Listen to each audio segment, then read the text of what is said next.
And I'm joined today by Biddy, who is hungry and wants food, and he's found it. Good job, Biddy.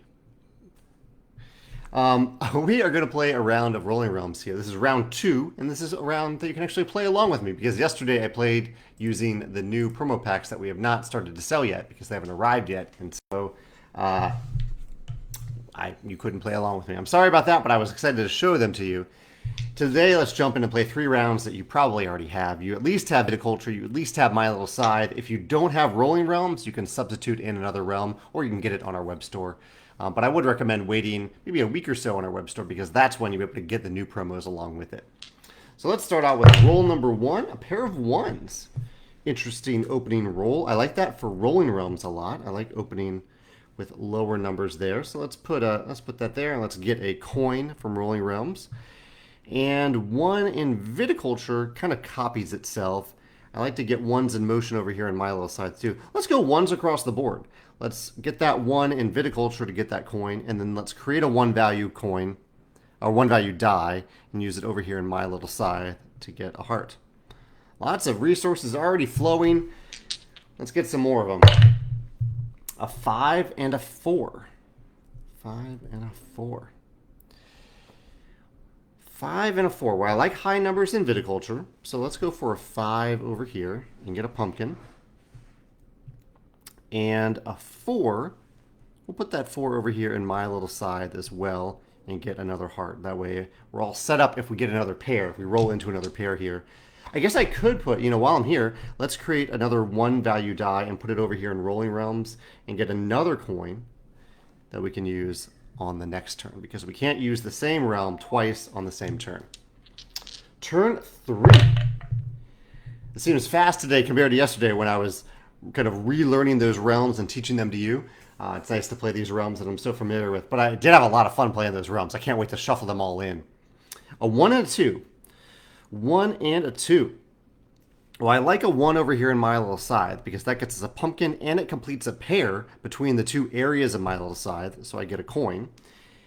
That leaves the 2 that I probably want. Actually, no, I can do another 1 in Rolling Realms. Let's put the 2 here in Viticulture and get another coin. And we'll create a 1 value coin for Rolling Realms and put it in the last realm over here. Let's go ahead and get another heart out of that. That way we have 3 hearts. We can duplicate any number we want. Roll 4. A 1 and a 2. Okay, another 1 and a 2. Well, okay. It's not great for Viticulture, but we can use a 2 over here in Rolling Realms. We would like a 2 over there anyway, so let's put it right here in the middle and get another heart. I generally prefer early hearts to pumpkins. Pumpkins become more useful as each round carries on.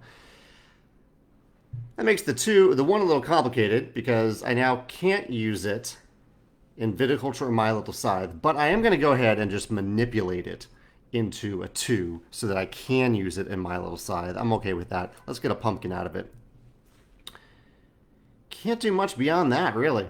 So I'll leave it at that. That's not a great roll. I definitely do not want another 1 and 2 roll. That's different, at least. Different and better. A 4 and a 6. I love the 6 in Viticulture. A 4 actually works great in My Little Scythe because I complete another pair. I like that. And 6 in Viticulture. Let's go for it. Let's put a 6 right here and get another pumpkin. And now do I want to do something else in Rolling Realms? I think I do. I mean, I need 9 numbers. So I need to do something there every turn pretty much. So let's create a 2 and put it over here in Rolling Realms. Let's get a pumpkin. I'm starting to feel that I'm going to need more pumpkins, especially since I used those 2 pumpkins last turn. Turn 6. A 5 and a 2. So those 2 add up to 7. And so if I have 2 coins, I could duplicate one of them. Probably the 5 in this case, because 2 coins could just become a 2 if I wanted it to. A high number like 5 works great in Viticulture. I like the 2 in Rolling Realms. I also like the 2 over here in My Little Scythe. So let's start out with a 5 in Viticulture. Let's put the 5 in Viticulture, and let's use that 5 to make a 10 value wine order. And now this 2, what do I want to do with that?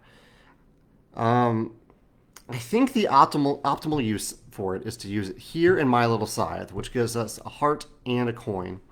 And then I could create a 2 in one of two different ways. I could use 3 hearts or I could use 2 coins. 2 coins seems slightly more efficient, but those coins might have other utility later. I'm going to go ahead and copy it. Could be a bad move, but yeah, I think it's for the best. I'd rather have the flexibility of those coins later, given that I'm running low on coin potential here. All right, turn 7. A pair of 5s. That's interesting. A pair of 5s, because I could use 2 hearts to copy one of them. 5 could be my number over in Rolling Realms. I'm trying to have different numbers, but have the sum add up to the same in Rolling Realms. Okay, we can make this work. Let's use the 5 and the 6 in Viticulture. That's 11. That's 2 stars. I can use the other 5 in... Do I want to do it in Rolling Realms? That's the question. I think we should do it. I'll put a 5 over here in my little Scythe to get a heart, because right away I'm going to spend 2 hearts to copy the other 5 and use it in Rolling Realms.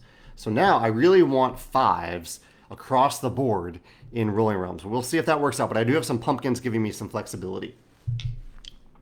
Turn 8.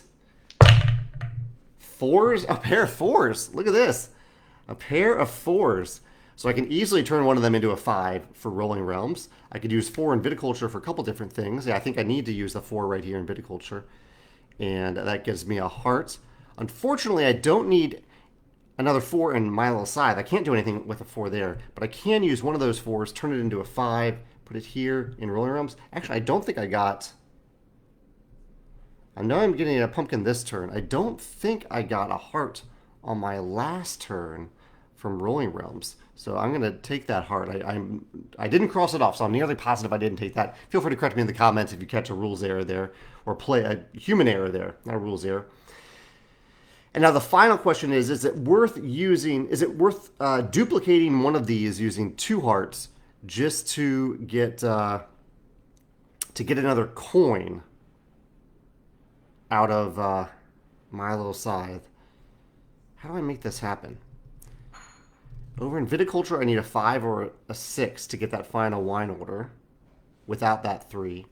I don't think I need to do... I have the pair. It's nice to use a pair, but I don't think I need to do anything there to do it. The other question is, I could, in Rolling Realms, use the 4 while I have it and place it in that realm, but that's not a great use of resources. I'd rather have the flexibility on the final turn. I know that I don't need to do anything else in my little Scythe. I just need to roll some medium numbers here.